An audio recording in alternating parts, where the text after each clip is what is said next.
Assalamualaikum warahmatullahi wabarakatuh dan salam sejahtera bagi kita semua.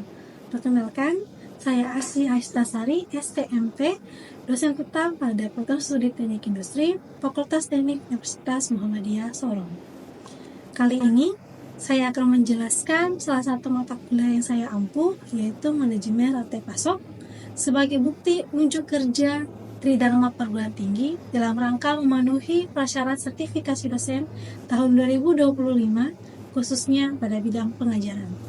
Mata kuliah Manajemen Rantai Pasok merupakan mata kuliah inti dalam Teknik Industri. Bobot mata kuliah ini yakni 2 SKS, di mana penempatan mata kuliah di kurikulum Fakultas Teknik UNAMIN berada di semester 5. Dalam RPS, dijelaskan mengenai capaian pembelajaran lulusan dan capaian pembelajaran mata kuliah, yaitu mengambil CPL 6, kemampuan untuk menerapkan pengetahuan matematika, ilmu alam, dan atau material, teknologi informasi, dan teknik untuk memperoleh pemahaman menyeluruh dari prinsip-prinsip teknik industrial. CPNK 1, mengetahui konsep dasar dari manajemen rantai pasok dalam dunia teknik industrial, seperti perencanaan strategi, penggerak dan hambatan-hambatan dalam rantai pasok, menentukan dan menyimpulkan kriteria dan menilai sistem kinerja supplier, langkah-langkah dalam pengadaan perencanaan, moda transportasi yang digunakan dalam rantai pasok, dan vendor managed inventory. CPMK 2, mampu menerapkan, merencanakan, menganalisa, mengevaluasi, dan menyelesaikan setiap permasalahan seperti peramalan permintaan serta ongkos persediaan, penentuan penjadwalan dan rute, metrik dan pengukuran kinerja dengan model skor, pulih efek dalam suatu kelompok kerja. Selanjutnya, saya akan memaparkan metode pembelajaran yang akan diterapkan selama proses pengajaran. Pendekatan yang digunakan bersifat variatif dan disesuaikan dengan karakteristik materi pada setiap pertemuan, guna menciptakan pengalaman belajar yang dinamis dan bermakna. Metode yang akan digunakan antara lain ceramah, diskusi interaktif, problem brainstorming, dan role play simulation. Dalam rencana pembelajaran semester, saya juga menyisipkan salah satu penelitian yang relevan sebagai bahan ajar tambahan dengan tujuan memperkuat keterkaitan antara teori dan praktik dalam perkuliahan. Penerapan variasi metode ini bertujuan untuk meningkatkan partisipasi aktif dari mahasiswa dan menciptakan interaksi yang efektif antara dosen dan peserta didik dalam setiap sesi pembelajarannya. Di awal semester, saya bersama mahasiswa akan menyusun kesepakatan belajar dalam kelas, meliputi aspek kehadiran dan keaktifan, pelaksanaan tugas baik secara individu dan kelompok, serta penyelenggaraan UTS dan UAS. Dalam sesi pengajaran kali ini, saya akan membawakan materi mengenai penentuan rute dan penjadwalan pengiriman yang akan disampaikan melalui pendekatan problem-based learning. Metode ini dirancang untuk mendorong mahasiswa aktif berpikir kritis dan analitis melalui penyelesaian studi kasus yang melibatkan proses pemilihan rute serta penjadwalan pengiriman pada suatu perusahaan. Mahasiswa akan dibagi ke dalam kelompok kerja untuk menentukan, mendiskusikan permasalahan, merancang solusi, dan kemudian mempresentasikan hasil analisisnya. Fokus utama dari materi ini adalah mengasah kemampuan mahasiswa dalam mengambil keputusan yang tepat dan efisien guna meminimalkan biaya operasional, waktu pengiriman, dan jarak tempuh secara optimal. Dengan pendekatan ini, diharapkan mahasiswa tidak hanya memahami konsep dasar supply chain management, tapi juga mampu menerapkan secara aplikatif dalam konteks dunia industri yang dinamis dan kompleks. Demikian penjelasan deskripsi mata kuliah, materi pembelajaran, dan metode pembelajaran yang saya sampaikan. Selanjutnya, mari kita simak sesi mengajar saya dalam kelas perkuliahan. Assalamualaikum warahmatullahi wabarakatuh dan selamat pagi. Alhamdulillah, kalian sehat semua? Sehat. Saya juga sehat. Kalau kita semua sehat, kita belajar hari ini. Oke? Nah, sebelum saya memulai materi ini, saya mau tanya dulu tentang materi kemarin. Kita flashback lah. Oke? Karena materi kemarin kita sudah membahas tentang monitoring supplier, membahas juga tentang pemilihan transportasi. Kita flashback dikit supaya kalian bisa masuk ke materi karena aja ke plotnya. Oke? Nah, kuis pertama. Nah, jika menggunakan transportasi kapal, volume kirimnya sangat tinggi, biayanya lebih murah. Oke, benar sekali. Lanjut, jika kita menggunakan kapal, sekali lagi volumenya tinggi, volumenya kecil, biayanya lebih mahal karena pakai pesawat, biayanya pasti lebih besar, gitu kan? Nah, terakhir kalau kita pakai truk, waktu kirimnya tinggi, volume barangnya banyak, tapi bisa banyak, bukan truk, jadi harusnya lebih kecil. Nah, jadi ya seperti itu ya. Nah, di sini kita akan membahas soal truk. Alasan kita pilih truk karena dia volumenya kecil. Nah, kita masuk ke dalam pemilihan rute dan ke dalam pengiriman. Karena masih nyambung sama tak kuliah kemarin dan kita pakai truk, di sini kita akan bahas tentang truk. Oke. Nah, pada mata kuliah awal saat kita masuk, saya pernah menjelaskan soal CPL saya, CPL 1 dan CPL 2. Nah, di sini ada CPL saya, CPL 6, dan CPL 1 ini sudah kita kerjakan pada saat UTS kemarin, gak ada penilaiannya. Nah, sekarang kita masuk di CPMK 2. Nah, CPMK 2, di sini kalian akan dalam satu kelompok kerja mengerjakan satu kasus.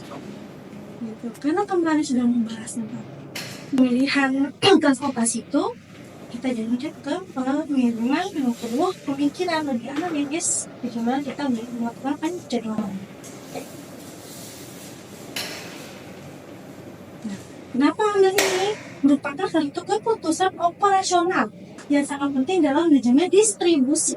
Kita pakai truk, volumenya kecil, ya kan? Maka kita butuh sesuatu yang lebih terorganisasi. Ini karena merupakan salah satu keputusan operasional yang sangat penting dalam manajemen distribusi. Kenapa truk itu dipilih? Supaya lebih terorganisasi dalam perusahaan. Oke, keputusan jalur pengiriman rute yang akan ditempuh oleh kendaraan itu juga harus dipikirkan. Nah, faktornya apa? Kenapa kita harus pikirkan manajemen distribusi? Satu, biaya. Kita pikirkan soal biayanya. Kedua, waktunya. Kita ngejar waktu, belum lagi macetnya, belum kena hujan di jalan misalnya, terus ada kendalaan, mungkin kecelakaan di jalan, itu yang harus kita pikirkan. Dan terakhir adalah kapasitasnya, itu yang paling penting. Namanya truk ya, pasti kecil, dan semua truk itu besar. Oke, lanjut. Tujuannya untuk apa? Seperti saya bilang, ada faktor-faktornya, itu meminimumkan biaya pengiriman, waktu dan jarak tempuhnya. Nah, di sini kita masuk ke contoh kasusnya. Di sini saya misalkan, kita semua misalkan bahwa ada sebuah toko yang jual item elektronik. Dan kamu kan pasti banyak dong, nggak mungkin jual TV aja. Nah, gitu. Namanya TV, kulkas, terus dispenser, bentuknya pasti beda-beda. Makanya truknya itu kita pilih truk mana yang bisa mampu menampung orderan dari setiap pelanggan. Gitu. Oke. Di sini ada 3 truk. Dengan masing-masing kapasitasnya adalah 700 unit. Jadi truknya besar ya. Nah, kita misalkan lagi di truk gudang itu adalah ini S dan Y adalah 0,0 sebagai koordinat ya. Nah, di sebelahnya lanjut. Nah, ini adalah koordinat dari tokonya. Toko 1 koordinat X dan Y. X-nya adalah 10 dan Y-nya adalah 8. Nah, toko ini memesan sebanyak 320 unit elektronik.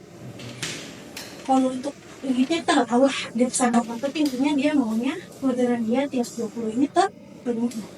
Nah, ada 8 toko di sini kita atur.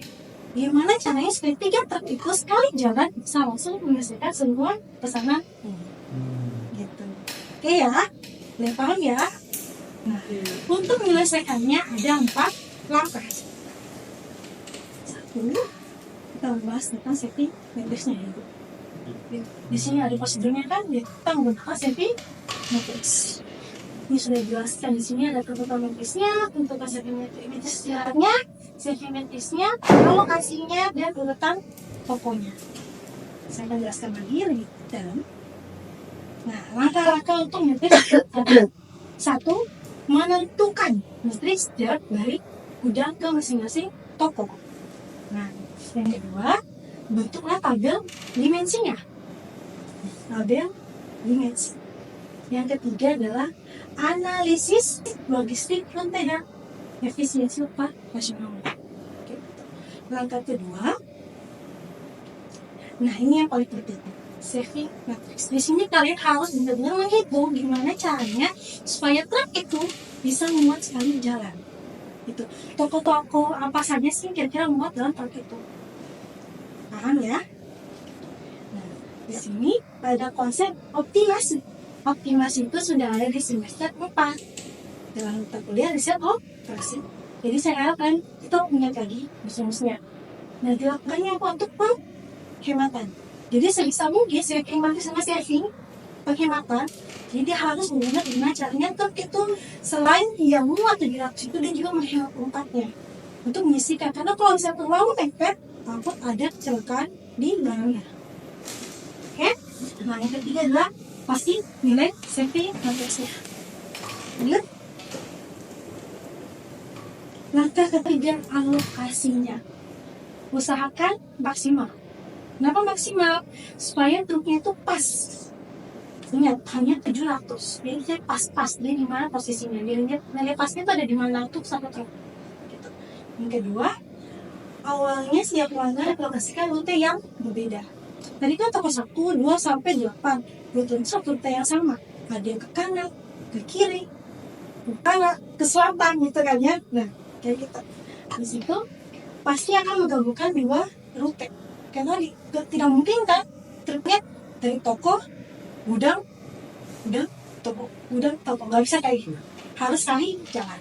Sekali lagi kayak gitu. Nah, gabungkan rute saving terbesar. Pasti ada saving terbesarnya. Ingat lagi, dan ulangi sampai sudah habis dan tidak mungkin lagi untuk dijalan. Gitu. Yang terakhir adalah urutkan. Di sini kita urutkan rute 1 toko apa saja, rute 2 toko apa saja, dan seterusnya. Oke.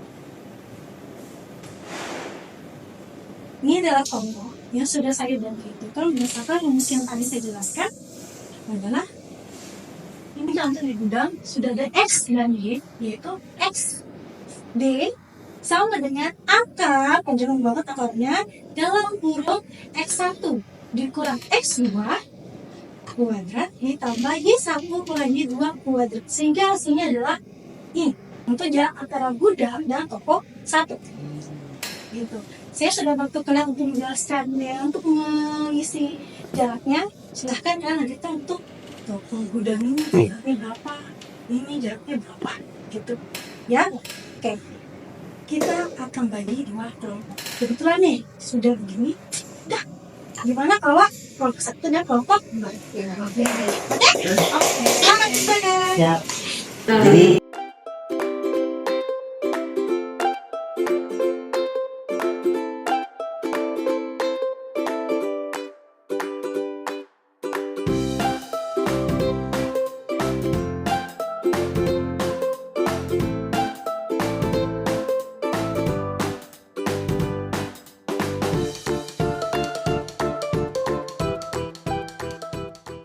selesai? Sudah. Oke. Kelompok mana sudah selesai videonya nih? Ya udah. Kalau bisa lanjut kelompok ini aja deh untuk menjelaskan. Belakang. Baik, terima kasih. Ini hasil diskusi dari kelompok analis bahwa untuk pertama-tama kita mencari rute yang fleksibel, yaitu dengan saving matrix terbesar. Nah, yang pertama kita saving matrix terbesar pertama dengan total beban 585 dengan menggabungkan toko 1, 2, dan 7. Selanjutnya disebut dengan rute pertama. Nah, yang kedua itu saving matrix dengan beban 650 dengan menggabungkan toko 3, 4, dan 5 yang selanjutnya disebut rute kedua. Nah, Ketiga, kita ada safety matrix berbesar dengan total beban 350 dengan melakukan kelompok 6 dan 8 yang disebut sebagai ketiga. Nah, selanjutnya penjadwalan pengiriman di sini kami memberikan contoh yaitu pada rute pertama dari toko 1 ada 7, toko yang paling dekat adalah toko 2. Maka toko tersebut lebih dulu kami distribusikan lalu dilanjutkan ke toko 1 dan terakhir toko 7. Nah, dan kendaraan dapat kembali ke gudang setelah pendistribusian itu terjadi. Terima kasih. Wah, hebat kan? Hebat loh, maksudnya hebat. Oke, jadi gak ada kan di situ yang kelebihan penguatan, ya kan? Pacunya maksudnya ada 700. Itu dia makanya ada yang dimanfaatkan, ada juga yang tidak menggunakan. Karena harus lanjut kan. Kalau bayangkan kalau saya balik, pasti kan nggak mau banget, gitu kan? Oke, karena sudah dapat juga, kita akan melakukan namanya monitoring. Kenapa motor itu ada? Gitu. Satu, misalnya karena tadi di jalan misalnya nih kelompoknya ini misalnya tanya, maaf mas, mbak, saya lagi di jalan nih, ternyata macet, bolehkah saya terlambat? Gitu misalnya. Oh iya nggak apa-apa sama pelanggannya, paham kok di jalan Jok macet gitu misalnya, gitu. Jalan di Sorong macet misalnya, kayak gitu kan? Iya nggak apa-apa, saya tunggu, kebetulan saya juga lagi di luar. Seperti itu. Nah, selain monitoring seperti itu, kita juga membutuhkan namanya teknologi. Nah, teknologi itu kan kalian ingat nggak kalau misalnya kalau sembarang di Shopee ada namanya barcode gitu. Nah, itu dicek tuh posisinya barang saya sudah di mana sih gitu. Dia akan mengajari itu dan setiap kalimat selesai menyelesaikan pesanan itu akan mendapatkan barcode itu. Siap gitu. Oke? Nah, terakhir sebelum kita tutup nih, terima kasih ya ampun. Sebelum kita tutup nih, kita diskusi sedikit lagi mengenai apa sih tujuan dari monitoring. Yang saya jawab? Untuk bisa melakukan pelajaran juga bisa adanya. Oke, sah. Lanjut, satu lagi. Dari perusahaannya mungkin bisa tahu kepastian kapan barangnya datang. Benar. Nah, ada lagi? Apa ada lagi? Apa ada cukup? Tadi kan ada monitoring ya, bisa jadi satu bahan informasi kapan waktu barang itu bisa sampai. Oke. Terima kasih ya udah disimpulkan untuk pertemuan hari ini. Semoga bermanfaat cara menghitungnya untuk nanti kalian di masa depan. Oke. Nah, karena mata kuliah hari ini selesai, maka besok kita kalau bikin materi namanya cross-looking. Masih berhubungan tentang UMT, cuma ini tentang gudangnya gimana mengatur event toilet gudang. Gitu. Oke ya, terima kasih untuk hari ini. Semoga sehat selalu dan kembali berkah. Wassalamualaikum warahmatullahi wabarakatuh dan selamat. Sekian video pembelajaran dalam mata kuliah manajemen RT Pasok pada program studi teknik industri Universitas Muhammadiyah Sorong. Semoga menjadi bahan pertimbangan positif dalam proses penilaian sertifikasi dosen tahun 2025. Terima kasih. Wassalamualaikum warahmatullahi wabarakatuh dan salam sejahtera.